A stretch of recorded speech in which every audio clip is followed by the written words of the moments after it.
ನಮಸ್ಕಾರ ಎಲ್ಲರಿಗೂ. Welcome to AS creation Kannada YouTube channel. ಈ ಒಂದು ವಿಡಿಯೋ ಯಾಕೆ ಮಾಡತ್ತೀನಿ ಅಂದ್ರೆ, ದಿನಾಲು ನೋಡ್ತಿರ್ತೀನಿ ನಾನು ಯೂಟ್ಯೂಬ್ನಲ್ಲಿ ಟೆಟ್ ಯಾವಾಗ ಹೌದಾ, ಬಿ ಎಡ್ ಮಾಡಿ ಕೂತಿರೋರು ಅದನ್ನೇ ದಾರಿ ಕಾಯೋದಾಗಿದೆ. ಟೆಟ್ ಯಾವಾಗ ನನ್ನ ಒಂದು ಅನಿಸಿಕೆಗಳನ್ನು ನಾನು ಹೇಳ ಬಯಸ್ತೀನಿ. ಏನಂದ್ರೆ, ಟೆಟ್ ಕಾಲ್ ಮಾಡ್ತಾರ್ರಿ, ಅವರು ಕಾಲ್ ಮಾಡಲೇಬೇಕು. ಯಾಕಂದ್ರೆ ಇಯರ್ಲಿ ಟ್ವೈಸ್ ಅಂತ ಹೇಳಿದ್ರು, 2 ಸತಿ ಅಂದ್ರೆ, ಆದ್ರೆ 1 ಸತಿ ಮಾಡ್ತಾರ. ಅದೇನೋ ಸ್ವಲ್ಪ ಒಳ ಮೀಸಲಾತಿ ಅದು ಇದೇನೋ ರೀಸನ್ಸ್ ಕೊಡ್ತಿದಾರ, ಮಾಡ್ತಾರ. ಅವ್ರು ಮಾಡೋವರೆಗೂ ನಾವೇನ್ ಮಾಡ್ಬೇಕು? ನಮ್ಮ ಕೆಲಸ ನಾವು ಮಾಡ್ತಿರ್ಬೇಕು. ಹೌದಾ, ನಾವು ಪ್ರಿಪೇರ್ ಆಗೋಣ. ಕೆಲವಷ್ಟು ಜನ ಪ್ರಿಪೇರ್ ಆಗ್ತಾ ಇದ್ದಾರೆ, ಕೆಲವಷ್ಟು ಜನ ನೋಟಿಫಿಕೇಶನ್ ಆದ್ಮೇಲೆ ಪ್ರಿಪೇರ್ ಆಗೋರಿದ್ದಾರೆ. ಹೌದಾ, ಸೊ ಟೈಮ್ ಇದೆಯಲ್ಲ ನಮಗೆ, ಪ್ರಿಪೇರ್ ಆಗೋಣ. ಹೌದಾ, ಅಟ್ಲೀಸ್ಟ್ ಒಂದು 4-5 ಮಂತ್ಸ್ ಆದ್ರೂ ಬೇಕು ನಮಗೆ ಟೆಟ್ ಪ್ರಿಪೇರ್ ಆಗಬೇಕು ಅಂದ್ರೆ.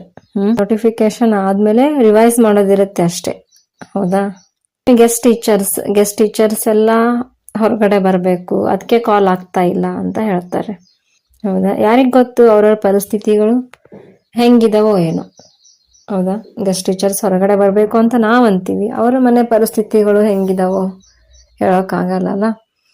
ಇನ್ನೇನು ಗೆಸ್ಟ್ ಟೀಚರ್ ಸ್ಯಾಲ್ರಿನ ಮಂತ್ಲಿ ಹಾಕೋತಾರ. ಇವರು ಒಂದು ಸ್ಟ್ರೈಕ್ ಅನ್ನ ಮಾಡಬೇಕು. ಹೌದಾ, ಅದನ್ನೇ ನಂಬ್ಕೊಂಡಿರೋರಿಗೆ ತುಂಬಾ ಕಷ್ಟ ಆಗುತ್ತೆ. ಅವ್ರು ಹಾಕೋ ಒಂದು 10-12 ಸಾವಿರದಲ್ಲೇನೆ ಒಬ್ಬೊಬ್ರು ಜೀವನ ಮಾಡ್ತಾ ಇರ್ತಾರೆ. ಪರಿಸ್ಥಿತಿ ಹಂಗೂ ಇರುತ್ತೆ. ಹೌದಾ, ಇನ್ನು ಈ ಗೌರ್ಮೆಂಟ್ನವ್ರು ಏನ್ ಮಾಡ್ತಿದ್ದಾರೆ? ಹೌದಾ, ಆಶ್ವಾಸನೆ ಕೊಡ್ತಿದ್ದಾರೆ. 51,000 ಗೆಸ್ಟ್ ಟೀಚರ್ಸ್ ತಗೋತಿದ್ದಾರೆ ಅಂದ್ರೆ, ಅಷ್ಟು ರಿಕ್ರೂಟ್ಮೆಂಟ್, ಅಷ್ಟು ಒಂದು ಏನ್ ಮಾಡ್ಬೇಕು, ತುಂಬ್ಕೋಬೇಕು ಟೀಚರ್ಸ್ಗಳನ್ನ. ಆದ್ರೆ ಇವ್ರು ಏನ್ ಮಾಡ್ತಿದ್ದಾರೆ, ಒಂದು ಪರ್ಮನೆಂಟ್ ಹ್ಯಾಂಡ್ ಟೀಚರ್ಗೆ ಕೊಡೋ ಸ್ಯಾಲ್ರಿನ, ಗೌರ್ಮೆಂಟ್ ಟೀಚರ್ಗೆ ಆ ಒಂದ್ ಸ್ಯಾಲ್ರಿನಲ್ಲಿ ಒಂದ್ 5-6 ಜನ ಗೆಸ್ಟ್ ಟೀಚರ್ಗೆ ಸ್ಯಾಲ್ರಿ ಕೊಟ್ಕೊಂಡು ಕೂತಿದ್ದಾರೆ. ಇವರು ಒಂದ್ ವೇಳೆ ತುಂಬ್ಕೊಂಡ್ಬಿಟ್ರೆ, GPSTR, HSTR, PSTR ಮಾಡ್ಬಿಟ್ರೆ ಎಲ್ಲಿಂದ ಕೊಡ್ತಾರೆ ಇವರು? ಈ ಬಜೆಟ್ ಇಲ್ಲ ಅಂತಾರೆ. ಹೌದಾ, ಗ್ಯಾರಂಟಿಗಳನ್ನ ಮಾಡ್ಬಿಟ್ಟು ಬಜೆಟ್ ಇಲ್ಲ ಅಂತಾರೆ. ಹೌದಾ, ಈ ಒಂದು ಕ್ಷೇತ್ರದಲ್ಲಿ ಅಂತಲ್ಲ, ಎಲ್ಲಾ ಒಂದು ಕ್ಷೇತ್ರಗಳಲ್ಲೂ ಈ ಸ್ಯಾಲ್ರಿ ಅನ್ನೋದು ಏನಾಗ್ತದೆ, ಡಿಲೇ ಆಗ್ತಾನೆ ಇದೆ. ಹೌದಾ, ಈ ಕಾಂಟ್ರಾಕ್ಟ್ ಬೇಸ್ ಅಂತ ಏನ್ ಹೇಳ್ತೀವಲ್ಲ, ಕಾಂಟ್ರಾಕ್ಟ್ ಬೇಸ್ ಆ ತರ ಇದ್ದವ್ರಿಗೆ ಎಲ್ಲಾನು ಏನಾಗ್ತಿದೆ, ಸ್ಯಾಲ್ರಿ ಡಿಲೇ ಆಗ್ತಾನೆ ಇದೆ. ಎಲ್ಲಿಂದ ಕೊಡ್ತಾರೆ ಇವರು? ರಿಕ್ರೂಟ್ಮೆಂಟ್ ಮಾಡ್ಕೊಂಡ್ರೆ, ಟೀಚರ್ಸ್ನ ತುಂಬಿಕೊಂಡ್ರೆ ಪರ್ಮನೆಂಟ್. ಹಂಗಾಗಿ ಈ ಒಂದು ಕಾಲ್ ಮಾಡ್ತಾ ಇಲ್ಲ ಅವರು. GPTನೂ ಕರಿತಾ ಇಲ್ಲ. ಇನ್ನು ನಾವು B.Ed ಕಲಿಯುವಾಗಲೇ HSTR ಕರೀತಾರೆ ಅಂದ್ರು. ಇನ್ನು ನಾವು B.Ed ಮುಗಿಸಿ 3 ಇಯರ್ಸ್ ಆಗೋಯ್ತು. ನಮ್ದು B.Ed ಆಗಿ 3 ಇಯರ್ಸ್ ಆಯ್ತು. ಇನ್ನಾದ್ರೂ ಒಂದೇನು GPSTR ಇಲ್ಲ, PSTR ಇಲ್ಲ, HSTR ಇಲ್ಲ. ಎಂಥದ್ದು ಕೇಳೋಕೆ ಹೋಗ್ಬೇಡಿ.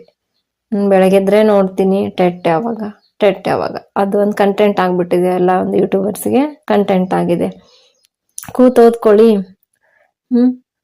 ಓದ್ಕೊಂಡು ಸ್ಕೋರ್ ಮಾಡೋಣ ಚೆನ್ನಾಗಿ. ಕರೀತಾರೆ ಈ ಒಂದು ಇಯರ್ ಎಂಡ್ ಅಲ್ಲಿ. ಅವರು ಇಯರ್ ಎಂಡ್ ಒಳಗಡೆನೆ ಇವ್ರು ಕರೀಲೇಬೇಕು. 2025 ಒಳಗಡೆ ಅವರು ಕರೀತಾರೆ. ಅಲ್ಲಿ ತನಕ ನಮ್ಮ ಒಂದು ಓದನ್ನ ನಾವು, ನಮ್ಮ ಒಂದು ಪ್ರಯತ್ನವನ್ನು ನಾವು ಬಿಡೋದು ಬೇಡ. ಓದ್ಕೊಳ್ಳೋಣ. ಅದ ಚೆನ್ನಾಗಿ ಓದಿ ಒಂದು ಸ್ಕೋರ್ ಮಾಡ್ಕೊಳ್ಳೋಣ.